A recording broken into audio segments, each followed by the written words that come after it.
The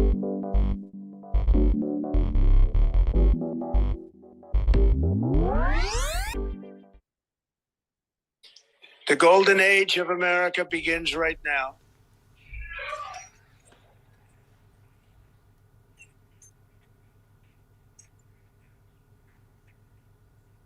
From this day forward, our country will flourish and be respected again all over the world. We will be the envy of every nation, and we will not allow ourselves to be taken advantage of any longer. During every single day of the Trump administration, I will very simply put America first.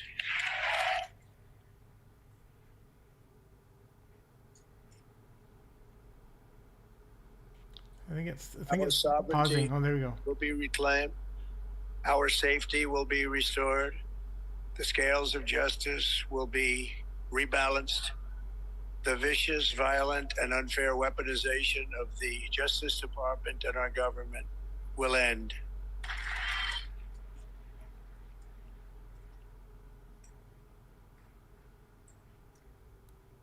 And our top priority will be to create a nation that is proud, prosperous, and free.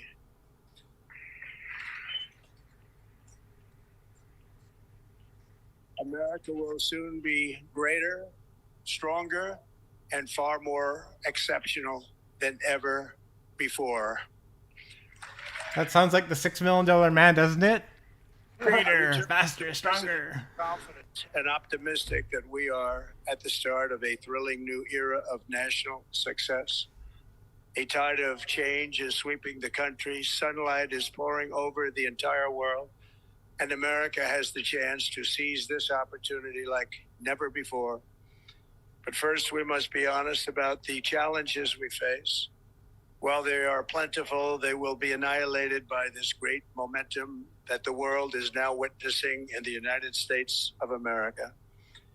As we gather today, our government confronts a crisis of trust. For many years, a radical and corrupt establishment has extracted power and wealth from our citizens while the pillars of our society lay broken and seemingly in complete disrepair. We now have a government that cannot manage even a simple crisis at home, while at the same time stumbling into a continuing catalog of catastrophic events abroad. It fails to protect our magnificent, law-abiding American citizens, but provides sanctuary and protection for dangerous criminals, many from prisons and mental institutions that have illegally entered our country from all over the world.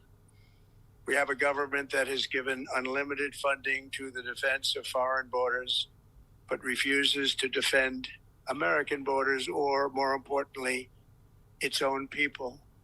Our country can no longer deliver basic services in times of emergency, as recently shown by the wonderful people of North Carolina, been treated so badly.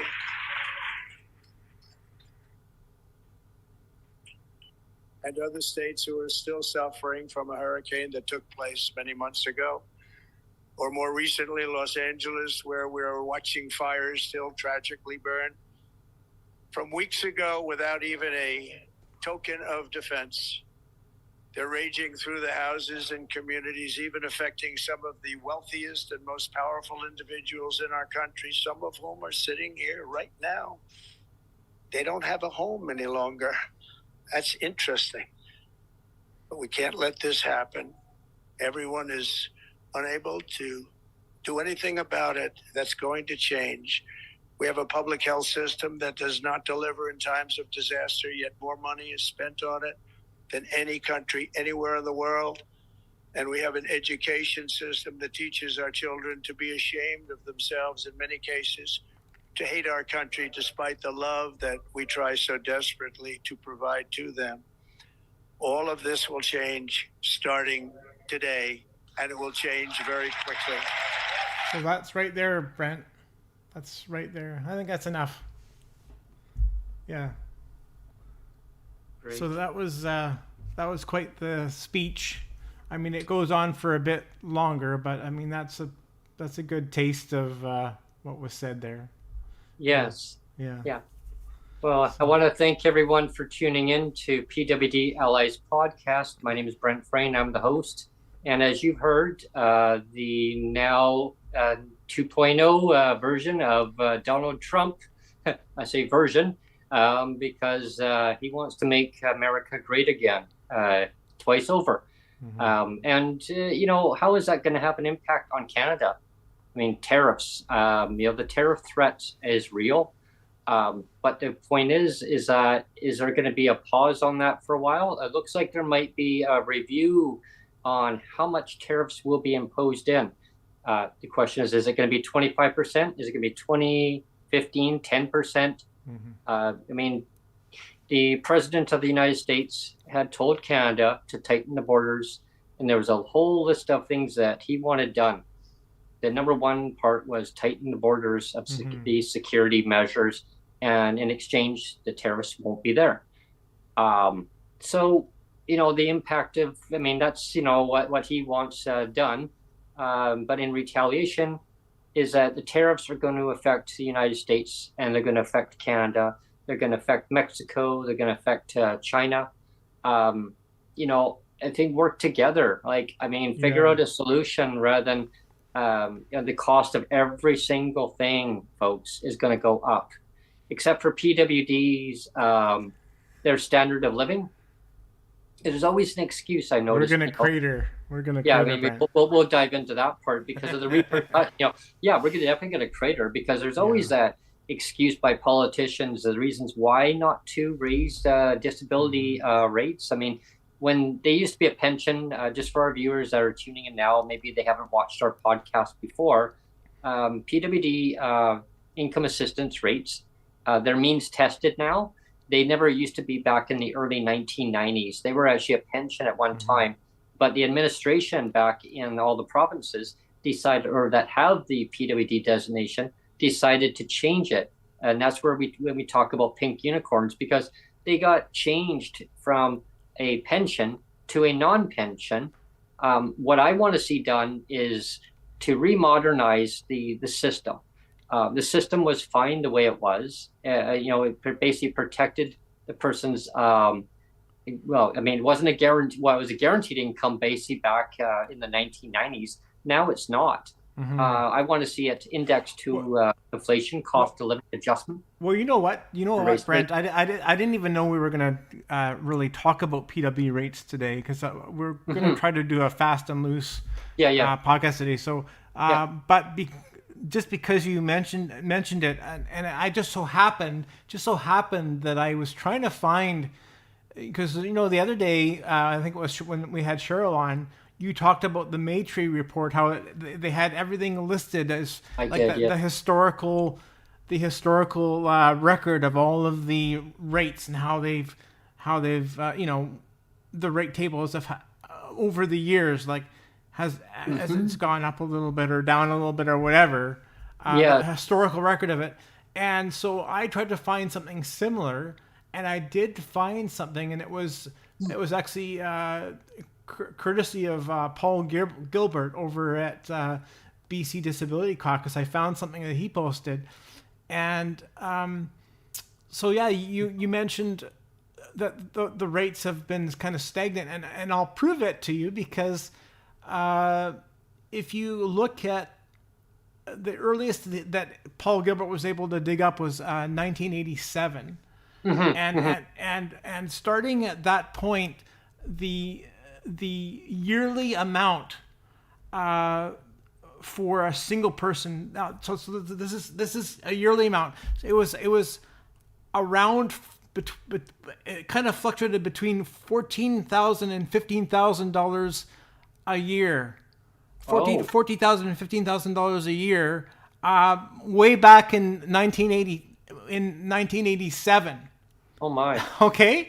Wow. And it kind of stayed like that until 1990, 1991, 1993, all the way to 94. It was, I think it topped out at $14,800, I think, for the year for a single person.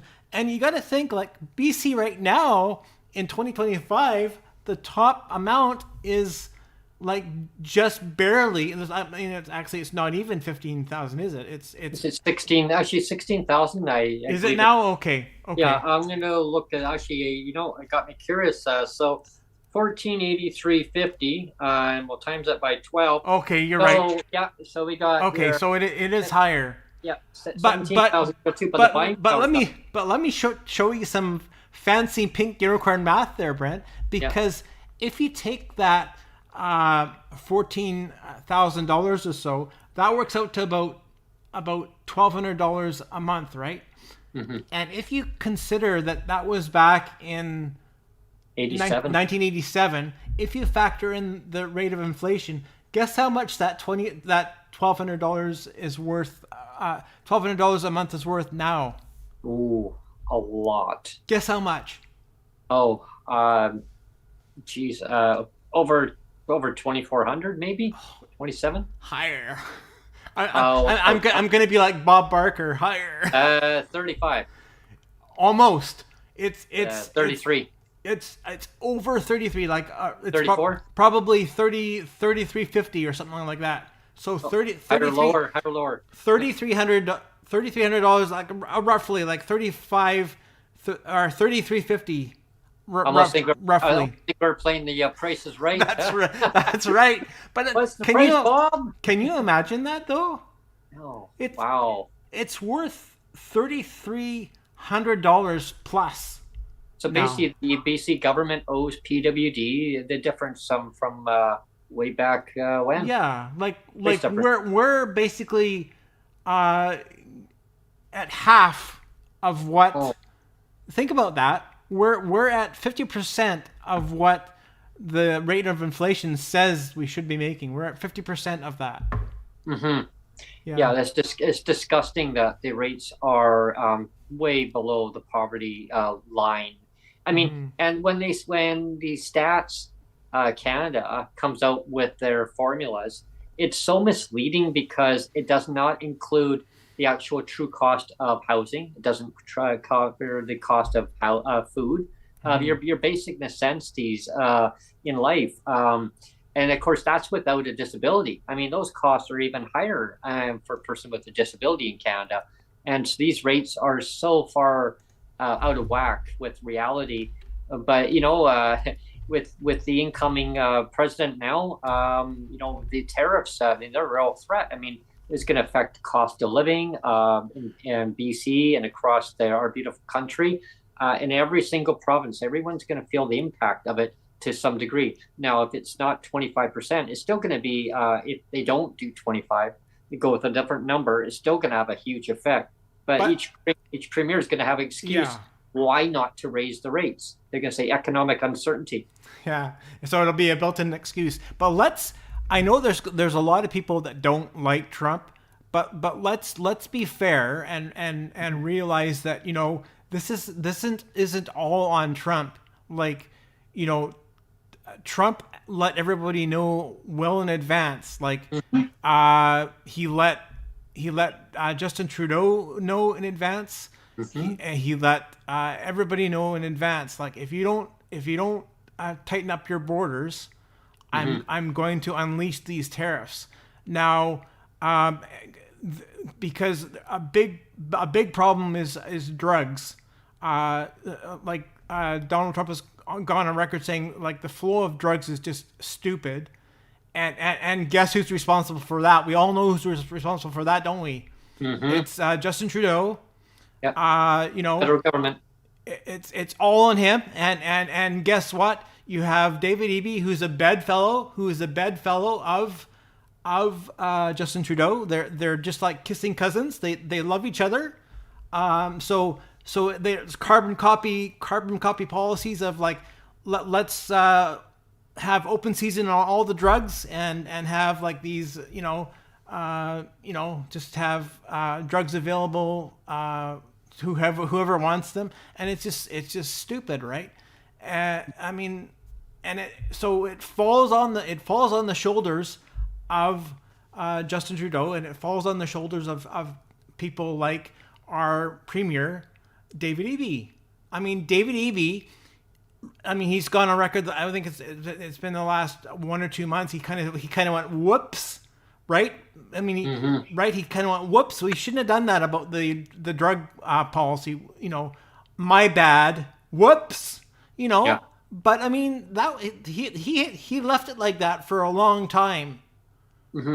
Well, you know, there was a lot of pre-warning when Donald Trump was when he was in last time in office. He warned Canada to really start tightening the borders. They never listened to him back then, and he gave a lot of warnings before he was hoping to become president. He gave warning signs then. He gave a lot of notice to Canada to prepare and to really smarten up and tighten the borders.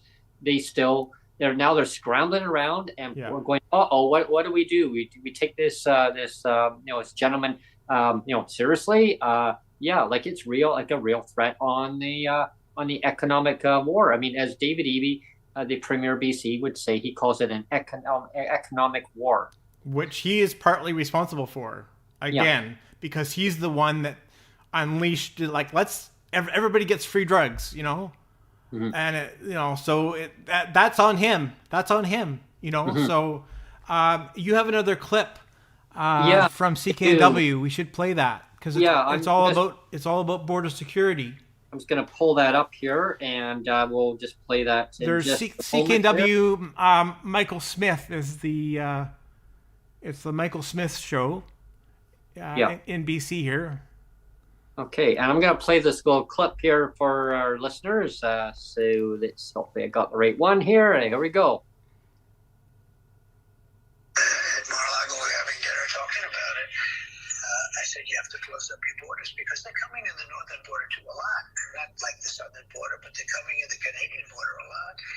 And drugs are pouring in. Almost as importantly, drugs are pouring in, maybe more importantly, drugs are pouring in at levels never seen before, 10 times what we had. They're just pouring. It's a little bit quiet. Are you able to put it up to the screen or a little bit or not? Oh, sure. Okay. Can we try it again? Because it's. Mar-a-Lago, we're having dinner talking about it. I said you have to close up your borders because they're coming in the northern border too a lot. Not like the southern border, but they're coming in the Canadian border a lot. And drugs are pouring in. Almost as importantly, drugs are pouring in, maybe more importantly, drugs are pouring in at levels never seen before, 10 times what we had. They're just pouring in. We can't have open borders. And I said to the President of Mexico and to Justin Trudeau, if it doesn't stop, I'm going to put tariffs on your country at about 25%. Okay, now famously this morning, Donald Trump has been sworn back in as president again, and the indication from the new Trump administration is that the 25% tariffs threatened against Canada will not be imposed immediately. Instead, the Trump administration will order a review of trade between Canada, U.S., and Mexico, as well as China, before deciding on any further tariff action. But tariffs still not removed from the table. Now, Canada reacting to Trump's threats with a new border security plan. I've got Kelly Sundberg standing by to discuss. First, have a listen to Canada's Public Safety Minister, David McKenzie, here describing Canada's new border plan.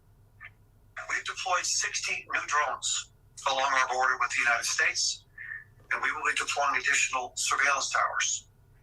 We are acquiring new technology, such as X-rays, mobile X-rays, and handheld chemical analyzers. As of this week, we are deploying new helicopters at the Canada-U.S. border.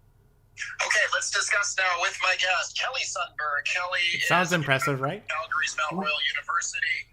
He is a Canadian criminologist, former border agent with the Canada Border Services Agency. Can't think of a better analyst here to discuss this. Kelly, thanks a lot for coming on today. Thanks for having me. It's always good to be here. Thanks a lot, Kelly, for doing it. Let's go back first to the Trump tariff threat and his concerns around border security. Is there any doubt in your mind that the reason we're seeing this new border plan from Canada, it's in response to Trump, right? Oh, absolutely. Yeah. We've ignored our borders for a decade, and now because of a U.S. election and Trump's election, we're actually now realizing just how dire the situation is. And, we're we're beholden to what's happening with Trump. And it frankly, when Tom Homan starts to clamp down on illegal immigration in the United States, we are going to be flooded with people fleeing U.S. authorities into our country. So immigration is an issue. The minister's promise or the minister's announcements. It's great to hear. It's great to hear the RCMP. We don't hear a lot about CBSA. Again, this is the problem: RCMP versus CBSA.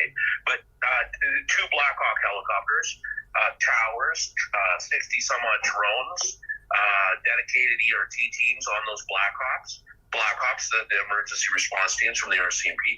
This is all great news. The problem is that we have almost a 9,000 kilometer border that includes a lot of maritime space. Those choppers are fantastic, but they have maximum range of 600 kilometers, and they patrol at 280 kilometers an hour. So there's a bit of truth for you there. When you have a border that's 9,000 kilometers, and let's talk about the north border too. Again, this is smoke and mirrors from the government. This notion that they're going to be protecting our border with maybe they'll be able to protect a chunk of it without question. And there's some major corridors in Ontario and Quebec, which yes. But what about British Columbia? What about our northern gateway? Or our northern passage? What about all these other aspects? What about the fact we just had 50,000, another 50,000 students we find, students on international visas gaming the system? And he's saying we're going to increase deportations by 24% or 25%. Well, the reality is that the officers who would be investigating and taking enforcement action against those 50,000 students who we just found out about, not to mention the 2.7 million non-citizens currently in the country temporarily, not to mention the 14,000 students who already have made refugee claims. That means that with the roughly 1,000 officers, inland enforcement officers, are now going to have to do more deports. That takes away from their ability to do investigations, and there's not enough of them. So unless the RCMP is taking that over also, this is all smoke and mirrors. This is just to appease Canadians. And frankly, they gotta get their game together, because if we dodged the bullet the same as TikTok. Canada and TikTok, our government has put us in the same situation as TikTok. We've dodged the bullet temporarily until we can figure something out. Tom Homan's not going to put up with smoke and mirrors. We're in a lot of trouble. Speaking of Kelly Sundberg here, we're talking about Canada's new border plan. Kelly, so that's quite something. There we go. But there we have it, folks. Canada's in deep trouble. They don't tighten these borders up. I believe that CBSA, they need to have more CBSA officers on the ground. As the guest was saying, I mean, great, have RCMP doing the job, but working in correspondence with CBSA, having both of them communicating back and forth across all of the country. I don't know what the solution will be on it, but something has to be done. I mean, I always say be proactive, and that's one thing I've always stood behind, is being proactive on things. So when you're told something is going to happen, you take the steps and actually you prepare to actually get it done. Rather than actually wait until the last minute, go, and that's the thing that kind of bugs me, is that, again, like, it's not like Trump didn't tell warned everybody people that this was going to happen, and then everybody's like, whoa, like, and it's just like, too little too late. And I think that probably some of Trump's messaging too, I believe he's trying to prepare Canada, the US, Mexico, and China for a new agreement, but in the long run, and I think it's trying to say, well, like, get your things together here, get all your ducks lined here, and otherwise, if you don't do it, this is what I'm going to do. I mean, we don't. I mean, each country. I mean, they want civilized society. They don't want all this drug Well, paraphernalia yeah, thing. and that one thing I was going to mention, highlight really strongly there, Brent, is you notice the guest said that he said we've been ignoring our Canadian border for 10 years, and it just so happens, right? It just so happens that Justin Trudeau has ruled for roughly how many years, Brent? It's been 9 or 10 years. Yeah, yeah. So yeah. again, all of this problem with our Canadian border, it falls squarely on the shoulders of a Mr. Justin Trudeau, squarely on his shoulders. So, again, like, good riddance to him. I'm glad, like, he should have been gone long ago. Because here's a guy that just was drunk on this idea of being in power. Like, I'm the king of the world. Like, Leonardo DiCaprio. I'm the king of the world. I mean, he loved that. I mean, that's Justin Trudeau to a T. Well, he just kept switching the Titanic chairs around, right? Yeah. On the deck chairs around. Yeah. And nothing got done. I mean, you look at the economic ruins that are happening across the country, all because he had an agenda, and the agenda was he didn't listen to Donald Trump. I mean, going down to see Donald Trump when he did, I mean, he just egged. I mean, figured try to egg on Donald Trump. Well, Donald Trump said, "This is what I'm going to do," and he said exactly everything that he said. I said he's going to do. Yeah. I mean, he's already enacted some measures already in today, but not the tariffs. And I guess economic.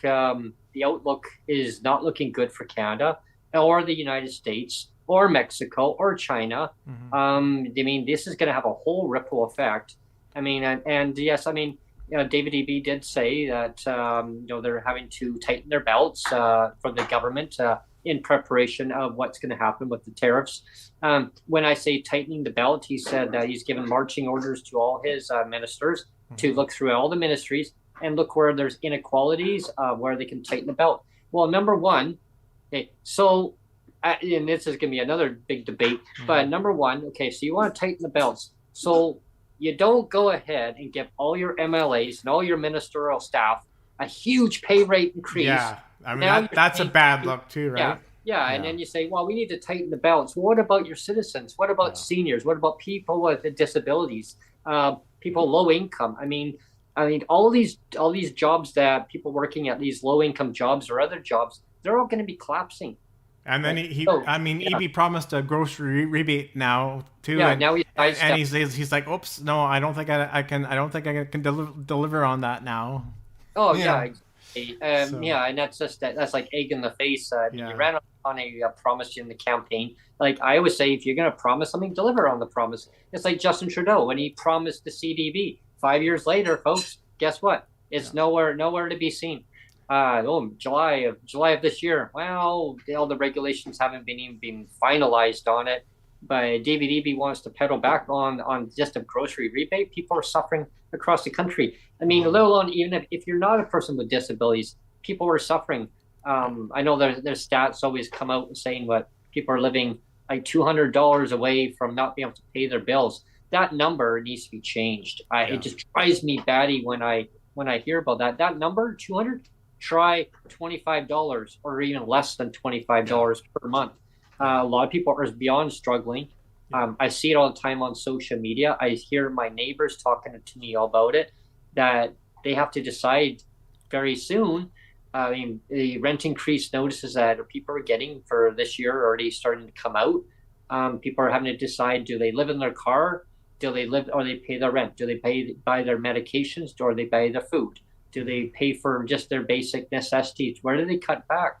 Like I talk about that all the time. Like where do we cut back? I mean, we got a rent increase last year in 2024 at 3.5% increase on our rent.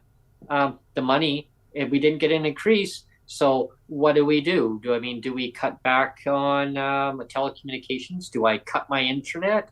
Well, no, I can't advocate to hold the government responsible. And no, I don't cut that back. I'll just cut back on food, or I'll cut back on food. And it's really unfortunate because, like we said at the beginning of the show, if things were tied to the rate of inflation, Yep. Our PWD checks would look very different than they are today, right? Oh, yeah. I didn't know if you wanted to quickly switch gears already, because we're already at about a half an hour mark there, Brent. I didn't know if you wanted to. I mean, it's not just. I know, like Donald Trump was talking about borders, but and today was the inauguration, but January 20th is also Martin Luther King Day. Yes. And that is really significant. One of the things that I just stumbled across maybe 2 or 3 days ago, so again, it was prior to the inauguration today, and I don't think it's an accident. I mean, people can look this up, is that Facebook, or Meta, it's called Meta now, but Facebook has decided to walk back from DEI, which is diversity, equity, inclusion. So DEI, yeah. So they're walking back on that, right? And again, I just think it's kind of a serendipity that today happens to be Martin Luther King Day.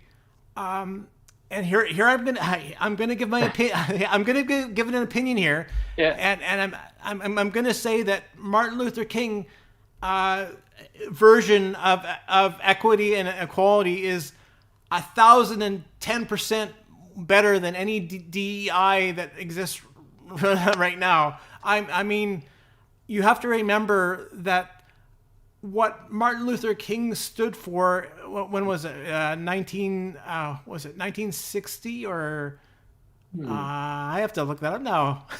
So yeah. I'll look that way back. I'll look it after the show, but it was around then. And so anyway, back in our time machine.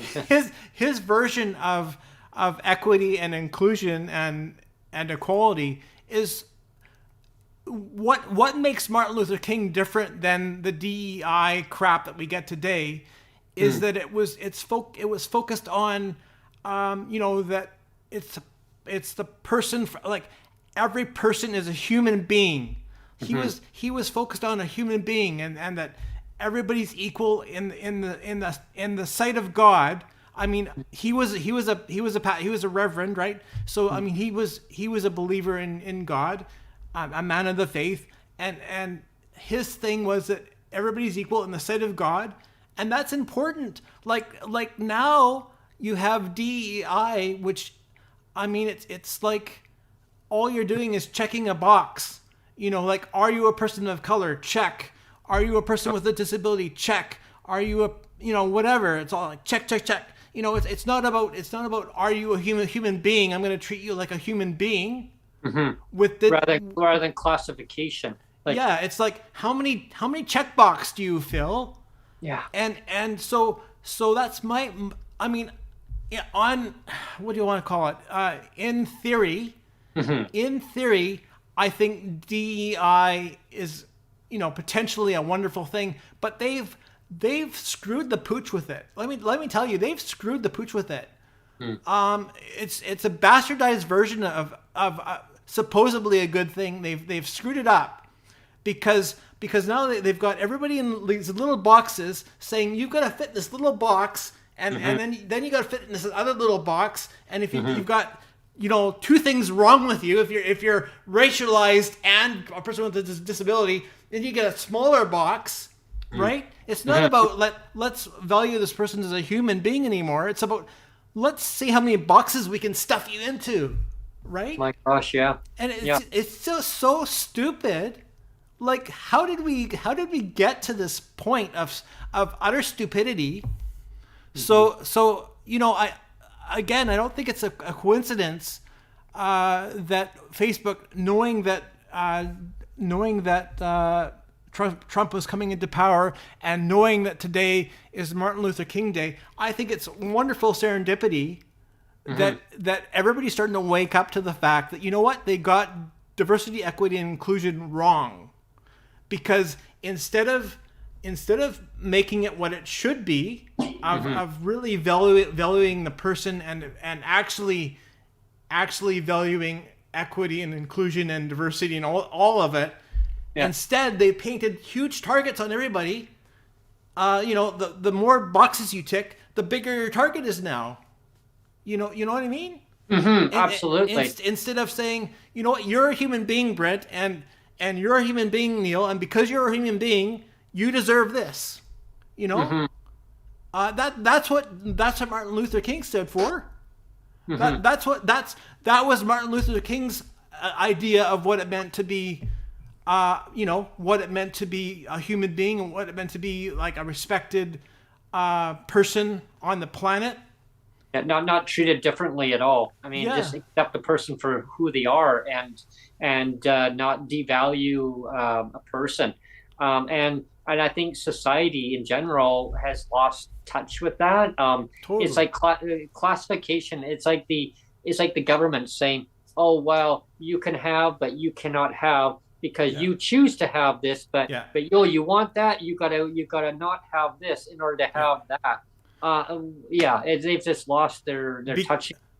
Because you and I are in a small box of disability, Brent, because we're stuffed in this small box, the government can say, you deserve this now because you're in this little tiny box. You're in this little tiny box, so you get this. It's not about you and I being humans, and human beings deserve, a wider scope of respect and dignity. It's not about that. It's like, how many boxes do you tick? And if you tick this box, you deserve this little box here.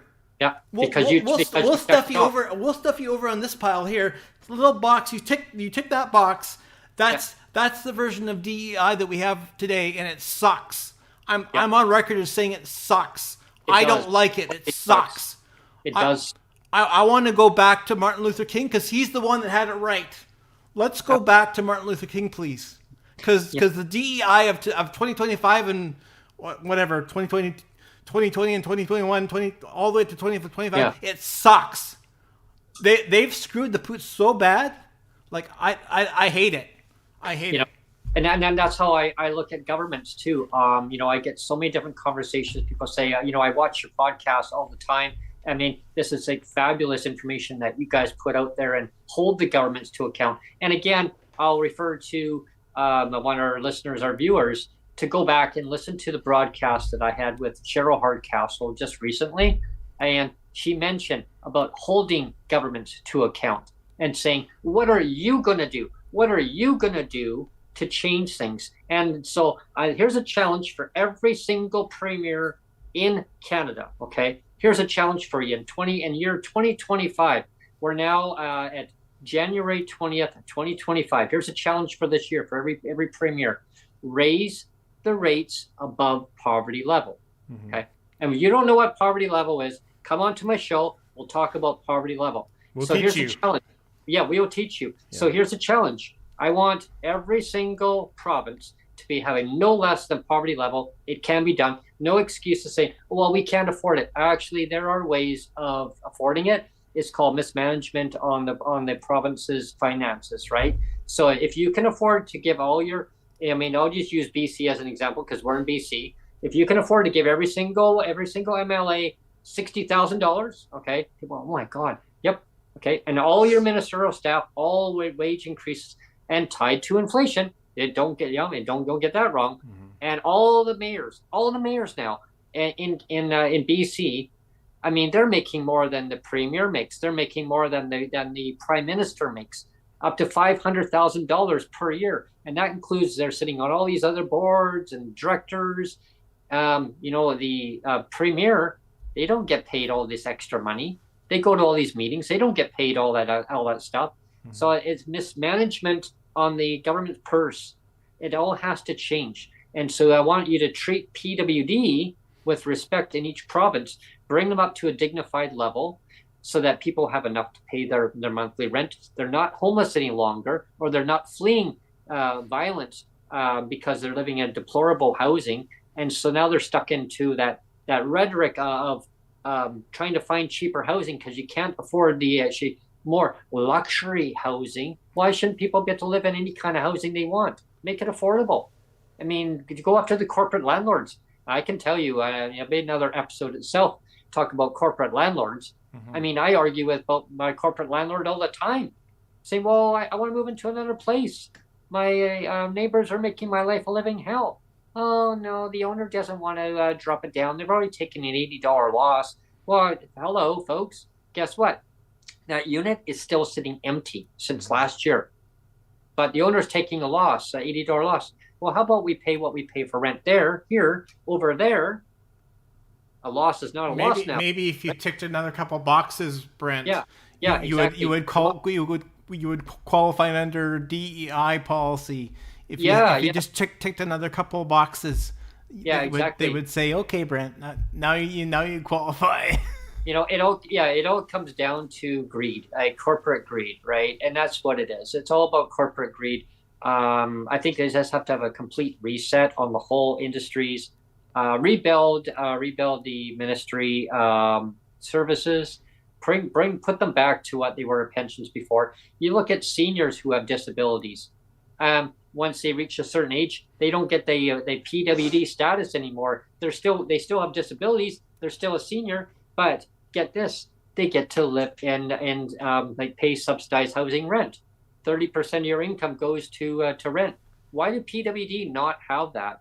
And I'm going to hold the government to account across the country. Every single premier make that designation for PWD also, not just seniors, because seniors have disabilities too. As they get older, we get more disabilities.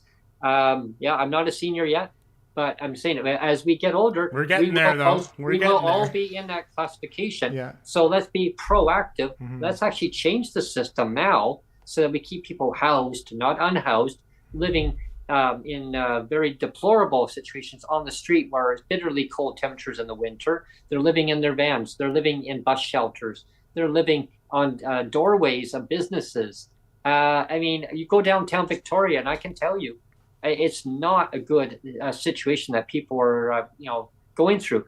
I talked to a security guard just recently, and I said, look at what's happening on the street. I said, that's the brothers, the sisters, the mothers, the fathers. They all have stories. He goes, they do. I said, that needs to change. And he goes, well, the problem is, he said, is that the city pushes them on, and they put fencing up, and he says they push them on so that they're away from actually all the resources that they need. And then they go to another area and they don't get the resources, and they're all scrambling around trying to figure out a solution to fix homelessness. I don't say one size fits all, but as society grows, and it is growing, Canada is growing rapidly with population, we need to take care of each other. Is it financial inequalities? Is it housing? So many things. What is the problem? Come on to the show. Let's talk about lived experience stories and give me your feedback. And that's why this year we're reaching out to prominent MPs, MLAs. We're going to go like this, a whole shitload. We're reaching right out. We'll get Donald Trump on the show even. Yeah. Hey, Donald. Here's an invite for you. If you like to come on PWD Allies podcast in Canada. Yeah. Yes, the Great White North, Donald. The Great White North. Let's make Canada better. How did that go?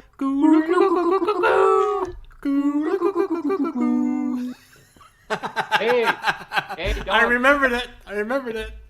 Yeah. Bob and Doug McKenzie, Great White North. Look it up. But here's an invite for you, though, Donald. Any politician wants to come on, let's reach out to Neil, and we'll get you. We'll get you on the show. I really like to hear a perspective from every single political party. Doesn't matter which color it is.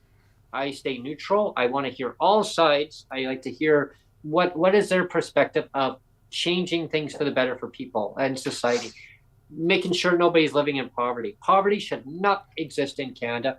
And for BC, get rid of the name poverty reduction. That ministry name, because you're not doing it. It's not reduction when you don't give an increase in 2024. And like I said about being proactive, look what's happening in 2025. We have now a possible tariff threat. In 2024, that rate should have been put up and tied to inflation. Actually, better yet, in 2023, when you gave the last increase, it only went to some. That 125, it only went to some PWD, not all. That was the opportunity right there of actually enhancing it. But in 2024, you should have done it. Hey, Brent, I was thinking if it's tied to inflation but retroactive. Retroactive, imagine if it was tied to inflation but retroactive. We'd all be getting $3,300 a month now. Well, we would be living like a king. We'd be living like a king and a queen. Oh man. Oh my gosh. And it should be retroactive though. It should. Yeah. In reality, I mean, because it's called government imposed poverty, legislative poverty, as a lot of our MPs have talked about down the show. I mean, they're not scared about saying the word legislative poverty. But then of course you talk on the provincial level, they're like, oh no. Or if they hear about it, they're like, yeah, it shouldn't be that way. So they admit that the system is designed purposely that way to allow it to continue. I'm saying that the system needs to change, and we've actually taught the politicians how to change it. It's now being proactive of taking that initiative and actually changing it, listening to all the organizations across Canada, not just me and Neil and a whole bunch of us locally. Across the country, we've all said, let's put an end to legislated poverty once and for all. Let's make things better again. Let's make Canada better again, as Donald Trump would say for the U.S. But in Canada, let's make Canada better again. Yeah. Can we repeat after me, everybody? Let's make Canada better again. Best. Yeah. There we go. Okay. I want to thank everyone for tuning in today. We're going to continue just for a few more minutes longer, but I just want to get that opportunity of reaching out now and thank each and every viewer and listener tuning in to our show. We always try to put awesome content out all the time, and we do put awesome content out. Sometimes, we go off the rails a little bit, but that's okay because you know what? We just say what needs to be said. Well, you know what? I wasn't sure if we were going to do a show today, but I thought, you know what? There was enough going on today that it was important that we come on and talk about it because, like I said, number one, we had Trump. And number two, it's like the border thing is a big thing. And the fact that it's Martin Luther King Day. It kind of all dovetails together. It does. And you realize, how everything is so important. Yeah. And how it could be so much better. It can be better though. It can. We're veering off here, and we could be going like a straight path, and instead we're like, no, I don't want to do this. Let's go off here. It's like, why? Again, the diversity, equity, inclusion definition, in theory, don't get me wrong. In theory, it's great. It's wonderful. But I'm telling you, Martin Luther King's definition of equity and inclusion, I like that 1,000 times better than any other. Cheers on that one. Any crap that DEI says it is, because it's just a bunch of crap as far as I'm concerned. Well, it's like that, how that Canada Disability Benefit is designed right now too. I really worry for PWD in Canada because we've been advocating, for, for 5 years. Originally it was actually announced in 2019, but it never really kicked off until Justin Trudeau gave all those daily speeches and, we're going to help people. They're struggling right now in Canada. We're going to spit out the CERB to people. That only took days. Wow. Within a week, everyone started, these people who qualified, they're going to get it. And then the narrative started changing on it, saying, well, what if people don't qualify? Well, we'll figure it out later. Yeah, let's just get the money out the door. And then Justin Trudeau started talking about seniors, people low income on seniors. Yeah, we're going to help you too. Don't worry. Yeah. Every day went by. I'm thinking, well, what about PWD? We're citizens. Last time I checked, I'm thinking, well, if we're not, then why are we in Canada? Well, why are we in Canada if we're not citizens? Then all of a sudden, he called it the most vulnerable. That's how society talks about PWD, the most vulnerable. Why don't we just say people with disabilities? It's the smallest box, Brent. That's what it is. Yeah. It's the smallest box. And so we finally said that. The smallest box. We're going to come out with the most historic Canada disability benefit that Canada has ever seen. Really? $200 based on household income up to? Is that how historic? Where it started out that we're going to lift every single disabled person out of poverty originally? They said 1.5 or 1.6 million, and it went down to hundreds of thousands, and then it went down to tens of thousands, then it went down to 25,000 up to, and then, but it was all based on individual, and then the whole narrative changed, and it went over to household income, and then it's tied to a DTC, a disability tax credit. Now, there's so many that don't qualify for it because practitioners say, well, you're already disabled in the province. Why do I need to fill it out? You're already disabled. What, you have to be disabled for federal too? No, you don't. No, you don't. Government? No, you do not. My family doctor told me that once you're disabled, you're disabled. You don't need to be disabled under federal too. My practitioner refused to fill out the form. Go figure. Nope, not doing it, Brent. I argued. I said, please. No. Well, why do you need it done? I said, because my bank wants it done. Why does your bank want it done? So I can qualify for an RDSP so that I can actually get money put into it, one little contribution, and then the federal government is going to top it up each year. Well, that's just the way it goes. That's why provincial takes care of their citizens. I go, oh, really? So again, there is so many problems with that Canada disability benefit. The way that I see things going forward because of the tariffs and the real tariff threat going forward, and we have a change in federal government coming up.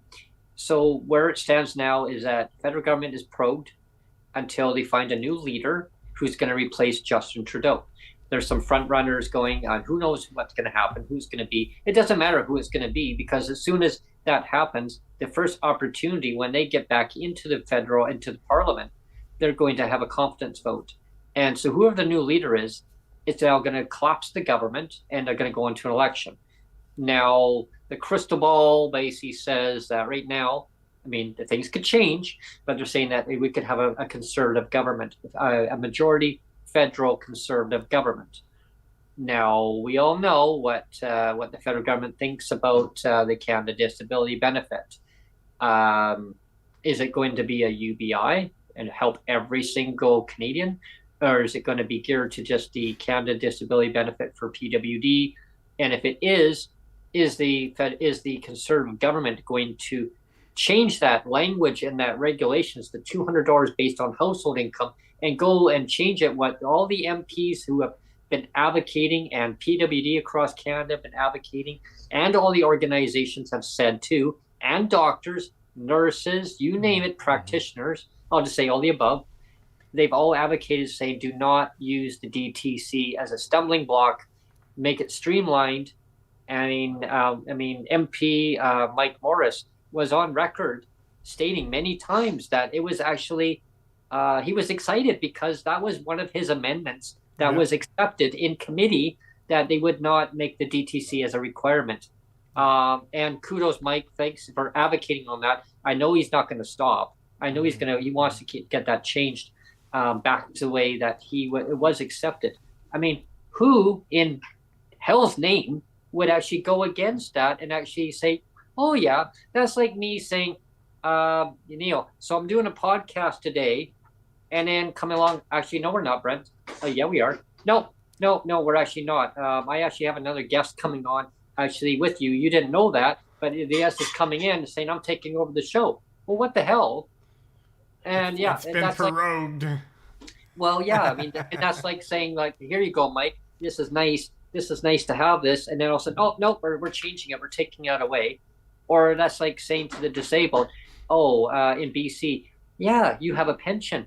No, we're taking it away. We're actually making it into a new pink unicorn. That's exactly what happened. And to me, it's disgusting because it affects people's quality of their life and their decision making, what they need to do across our country and whatever province you live in. I also want to see that it change where people can actually go from province to province. Doesn't matter what province you're in. There should not be a barrier of saying, yeah, you want to live in such and such a province, you should be able to go. There's people in Ontario right now that I know they want to come to BC, but they can't because they have to apply for disability status under BC. Why? I mean, you're a Canadian citizen. You should be able to go to whatever province you're in, and you want to go to another province, it follows you. Your disability doesn't go away. So, I mean, there's so many things I want to see change going forward. But, you know, I just take one advocacy topic at a time. And again, it comes down to there's too many boxes to tick off, right? Yeah, all these boxes. If there was less boxes, everything would be great. And I just wanted to say... But here's the thing, take away the box. I just wanted to say, before we punch out, that I want to get the history correct, is that the civil rights movement, Martin Luther King, it's kind of started in 1955. I kind of thought it was a little bit before 1960, so that's correct. So it's 1955 is kind of when it started. And then Martin Luther King, he was assassinated in 1968.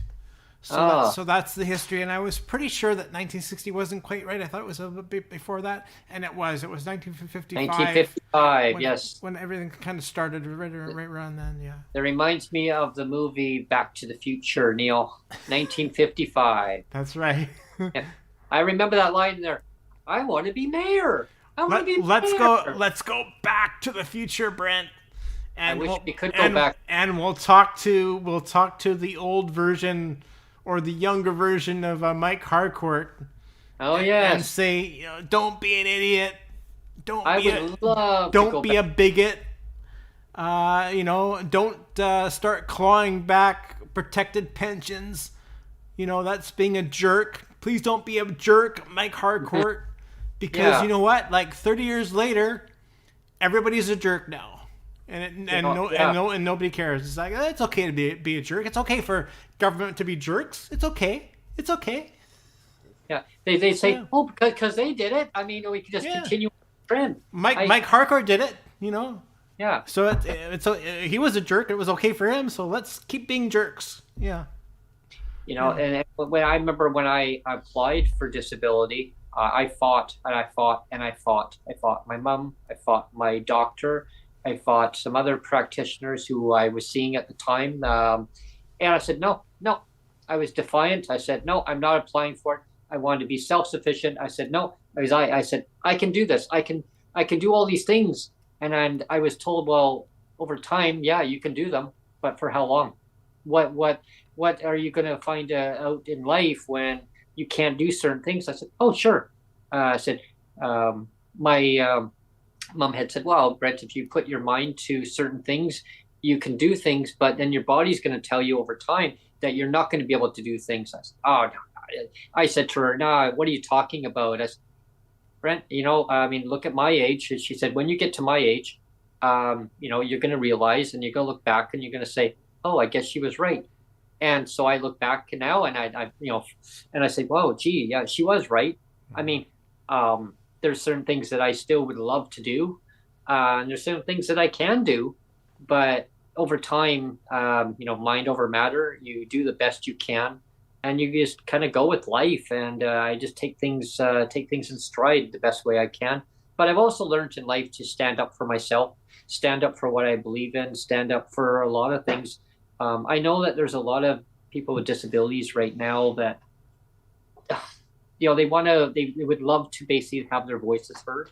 Mm-hmm. They're not, I mean, not saying that they're not outspoken. I think they're within, like, say, a shell within, right? And they think that the voices nobody wants to hear what they have to say. Mm-hmm. I know, I've been there. People say, no, you haven't. I had one of my friends, an old friend of mine, I knew him from grade 1. And he says, Brent, stand up for what you believe in. Always, you know, keep chugging forward and just push the narrative the best way you can and make change for future generations. And I said, no, yeah, I always stood behind that. I said, whatever that is. I mean, because it's like we would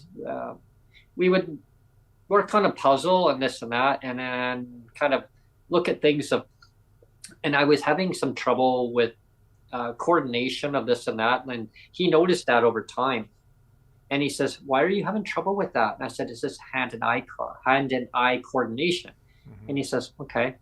He just accepted me for who I was. Like, he just said, okay, well, that's just who you are. Mm-hmm. And I said, well, you know, it's just my disability and stuff. He goes, yeah, well, that's just life, right?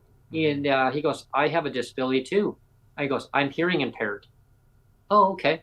So I said, okay. So we were joke around, right? And I'm just gonna let our listeners know something kind of. It was funny, but it wasn't funny, if you know what I mean. So we would sit in class, and I had this real battle axe teacher. So he would sit there, and it was around early November. And of course, what segments do I put with the Breaking with Brent every year, Neil? What do Eggnog. Eggnog. Yes. So he said, Brent, I want some eggnog. I go, oh no, the eggnog. I know what it does to you. No. He goes, no, I want some eggnog. I said, oh, okay. So we went to the store and got some eggnog, so he got a liter of eggnog the one year. And then, but later in the year, they still were selling this eggnog. So he got 2 liters of eggnog. I said, oh no, what are you doing? And he sat there in the class, and the teacher got so mad with him. Excuse me, put that drink away. And he's like, what? And of course, it affected his hearing. So he starts gulping this, and he was a big boy. He just starts gulping this stuff back. I'm like, what are you doing?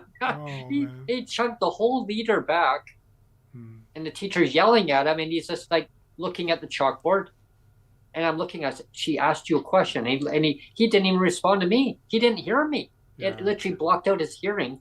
I mean, so I guess it's kind of a funny, but it's not funny because it actually, I mean, he laughed about it because that was him. And he thought it was funny because he actually blocked out the negativity. The negativity, folks, was that the teacher over time was making fun of him. The teacher was making fun of him because of his hearing impairment, and said, well, maybe you should go get your ears checked. I spoke up, and for me, I was very quiet in class, so I didn't really say a lot. And I said, that's wrong. All I remember saying is, that's wrong. I said, that's wrong. And everyone said, shame. I hear shame. Everyone started saying, and so they all started standing up for my friend Kent, and they all said, shame on you to the teacher. And anyway, the teacher brushed it off and said we were all being disrespectful to the teacher. It came time where the teacher actually was suspended because the teacher kept on doing the same thing over and over. When you do something over and over and over and expect the same result, it's not going to happen that way. The result was not in her favor. She actually got suspended. So long story short is, treat people with respect when you see them, right, in life. I mean, that's why I tell people they're trying to get onto a bus, and this one lady, like the ramp came down, and the lady was on a scooter, so she was going a motorized scooter, and she was just trying to turn the scooter so that the wheels would actually properly go up. This one lady walked up, she goes, excuse me, I was in front, and she budges in front. Bus driver. The bus driver had the ramp down, and the bus driver, you know what the bus driver did? Said, hang on, gentlemen, sir. And he went, boop, he popped the ramp up a little bit so that the lady could not get onto the ramp. That's good. And he goes, so he goes, the person in the scooter needs to come first, then you can come on after. That's how it works. Yeah. And I went to him, to the bus driver earlier, I went, thank you. Claps for him, yeah. Yeah, and I said, thank you, sir. And he goes, that's called accessibility. It's called actually, recognizing a person with a disability who needs to have priority getting on here. It's not, and he goes, ma'am, it's not a me society, and that needs to change the narrative. And he says, I said to the driver, I said, I wish governments would actually realize that too. He goes, oh, they've got lots to learn. They've got lots to learn, sir. He goes, anyway, sir, are you catching the bus? I go, no, I'm just walking by. I just saw this, and I should have got my my phone out and started breaking with Brent. Yeah, I know. What? That would have been good. But I guess my moral of my story here is treat others with respect and dignity around you, and that goes with government. Please, I mean, going forward this year and future years, start listening more effectively. What are people telling you what they want to see changed? Right? I can give you a whole slew of things, but come onto the show. We'll talk about all these things that we can make society better for people. It worries me with the tariffs. Like I say again, the impact it's going to have on people on fixed incomes, people low income. A lot of businesses are going to be shutting down. But again, let's speak truth. Is that Justin Trudeau. It's on him. And David Eby and people Yeah. like that. Yeah. They made the bed. And now the hens are coming back to roost, right? Yeah. Well, yeah. If the so- income would have been propped up enough to sustain the impact that it's going to have, then I mean, that wouldn't have been the end all to solve it all. But being proactive would have been better. And then now I see the crystal ball as saying, oh yeah, we can't raise the disability rates this year, but there's more to do. There's more to do. But we raised the rates more than any other successive government before. Again, I've learned in time to stay neutral and say, what are you going to do? What are you going to do? Don't worry about what other governments did, why we are where we are now. What are you going to do now and change things for the better? Are you going to redo this whole Bill 7 in BC? Redo it all, right? Redo it. All you do, and I can teach you how to do this. And Neil and I can actually teach you. I've learned this stuff in DOS. Just burn it and start again. Yeah, but what you do is you get a template. I mean, you learn this in DOS. I mean, it's not hard. You get the batch file, you copy it over, redo that bill, get it over, copy it back over again, implement it in, and boom, done. How about that supercomputer? How is that coming along for BC? I wonder if every other province got that supercomputer. It's going to be able to pay out massive payouts, and that's what we were told. Massive payouts. That was in 2023. We're in 2025 now. Remember the War Games movie, Brent, back in 1980 something? Oh, yes. Shall we play a game? Shall we play a game? Anyway, we got to punch out, Brent. Yeah. Thank you very much, everyone. And stay tuned to our next podcast. I look forward to having all my listeners and viewers tuning in. And please subscribe and share. Thanks. And throw us a coffee if you can. Yeah, click the like button on the bottom there. Yeah. Thank Bye, you. everyone.